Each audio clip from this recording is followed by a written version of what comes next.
Bayu Prasetyo, Bagas Adi Saputra, Citra Ningrum, Hernando Saputra,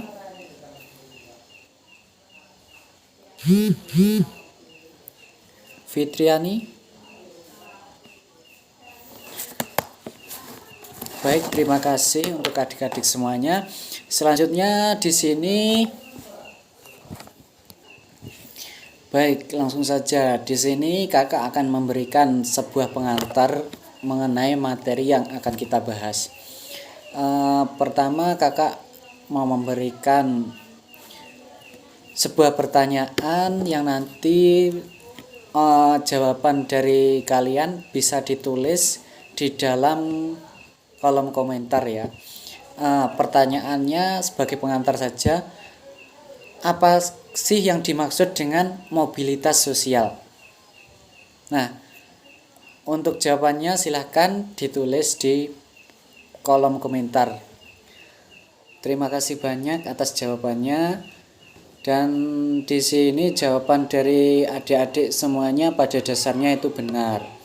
Nah, bahwa mobilitas sosial adalah sebuah perpindahan posisi seseorang atau sekelompok orang dari suatu lapisan ke lapisan yang lain gitu. Langsung saja, karena ini sifatnya daring, maka materi yang akan kita bahas adalah tentang mobilitas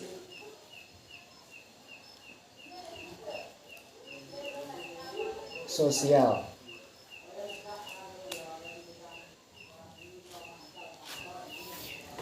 Nah, jadi mobilitas sosial adalah perpindahan posisi seseorang atau sekumpulan orang dari suatu lapisan ke lapisan yang lain. Itu yang dinamakan mobilitas sosial. Atau juga bisa diartikan sebagai seseorang yang berubah kedudukan atau status sosialnya dari suatu lapisan ke lapisan yang lain, misalnya dari lapisan yang rendah ke lapisan yang lebih tinggi atau sebaliknya dari sebelumnya. Hanya berpindah peran tanpa berubah kedudukan, seperti itu. Nah, selanjutnya yang kedua yaitu bentuk-bentuk dari mobilitas sosial. Bentuk-bentuk mobilitas sosial dibagi menjadi dua. Yang pertama, mobilitas sosial verbal, dan yang kedua mobilitas sosial horizontal. Mobilitas vertikal artinya yaitu perpindahan atau kelompok dari suatu kedudukan sosial ke kedudukan sosial lain yang tidak sederajat. Kemudian mobilitas vertikal itu dibedakan menjadi dua lagi, yaitu social climbing atau berpindah ke tingkat lebih tinggi, dan social sinking, perpindahan dari tinggi ke tingkat yang lebih rendah gitu. Nah, yang B yaitu mobilitas horizontal.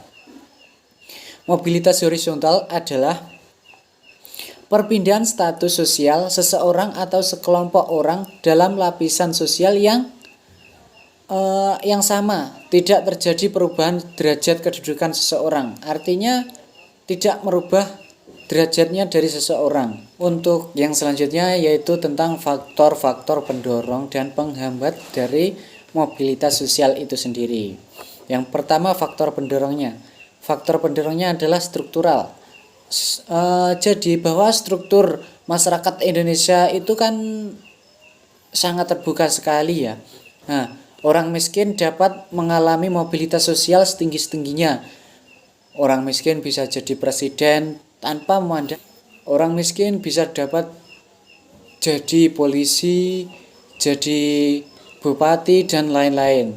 Yang kedua yaitu faktor pendorong yang kedua adalah individunya. Nah, setiap individu itu memiliki perbedaan dalam hal sikap, pengetahuan, dan keterampilan. Yang ketiga yaitu kondisi sosialnya.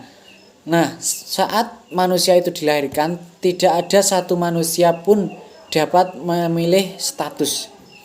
Artinya ketika manusia itu dilahirkan, kita masih belum memiliki status apa-apa.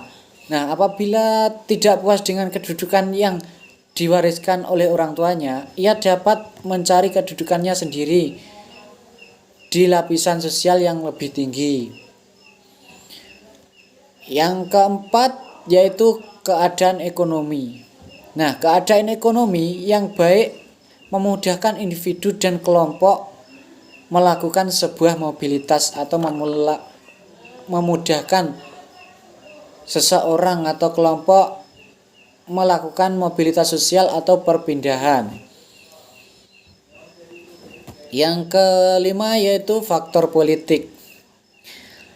Indonesia memiliki stabilitas politik yang baik sehingga para pemimpin dapat menjalankan pembangunan dengan baik. Maka oleh sebab itu seseorang bisa melakukan mobilitas sosial. Yang keenam yaitu kemudahan akses pendidikan.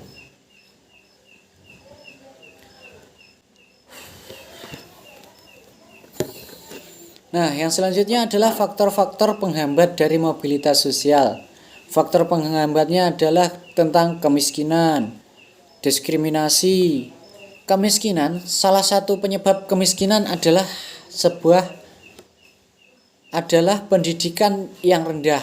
Nah, apabila di suatu wilayah misalkan memiliki tingkat pendidikan yang rendah, maka tingkat kemiskinannya otomatis akan mengalami tingkat kemiskinan yang lebih tinggi juga. Nah, kemudian itu berpengaruh terhadap kualitas sumber daya dari manusianya, sehingga itu dapat menghambat dari mobilitas sosial, misalkan mau pindah ke status yang lebih tinggi. Yang kedua yaitu faktor pendorong yang kedua adalah diskriminasi. Diskriminasi itu berarti pembedaan perlakuan karena alasan perbedaanku, ras, agama, golongan, dan lain-lain. Pada masa penjajahan dulu, itu kan terjadi diskriminasi pemerintah Hindia Belanda terhadap masyarakat keturunan Eropa dan masyarakat Indonesia. Yang selanjutnya yaitu tentang saluran-saluran mobilitas sosial. Saluran mobilitas sosial yang pertama pendidikan. Pendidikan merupakan saluran bagi mobilitas vertikal yang sering digunakan. Pendidikan memberikan kesempatan pada setiap orang untuk mendapatkan kedudukan yang lebih tinggi. Nah, yang kedua organisasi politik. Yang ketiga organisasi ekonomi, dan yang keempat organisasi profesi. Untuk materi yang terakhir yaitu dampak positif dan dampak negatif dari adanya mobilitas sosial. Yang pertama, mendorong seseorang agar lebih maju. Dampak positif dari mobilitas sosial yang pertama adalah mendorong seseorang agar lebih maju. Kemudian mempercepat tingkat perubahan sosialnya. Yang ketiga atau yang terakhir, meningkatkan integrasi sosial. Kemudian adalah dampak negatif dari adanya mobilitas sosial. Yang pertama, sering terjadinya konflik. Nah, apabila seseorang misalkan pindah dari kota A ke kota B, nah otomatis di sini namanya suku atau budayanya itu pasti berbeda, sehingga menimbulkan sebuah perbedaan pendapat yang bisa menimbulkan konflik. Yang kedua, gangguan psikologisnya, gangguan dari orangnya itu sendiri. Nah, mungkin cukup itu materi pada pertemuan kali ini. Selanjutnya di sini saya mau berpesan kepada adik-adik semuanya untuk selalu meningkatkan atau selalu tekun dalam belajar. karena masa depan dari negara ini ada di tangan kalian. Nah, selanjutnya untuk tugasnya pada pertemuan ini silahkan kalian meresum tugas materi pada pertemuan kali ini, yaitu tentang mobilitas sosial, dan dikumpulkan melalui Google Classroom atau WhatsApp Group juga bisa.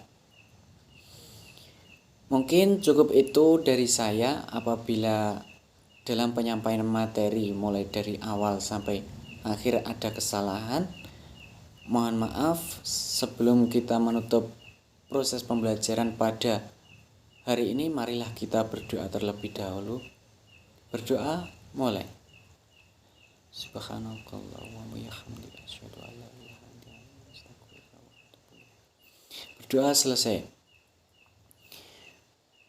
Akhirul kalam, wabillahi taufiq wal hidayah wa ridho wal inayah. Assalamualaikum warahmatullahi wabarakatuh.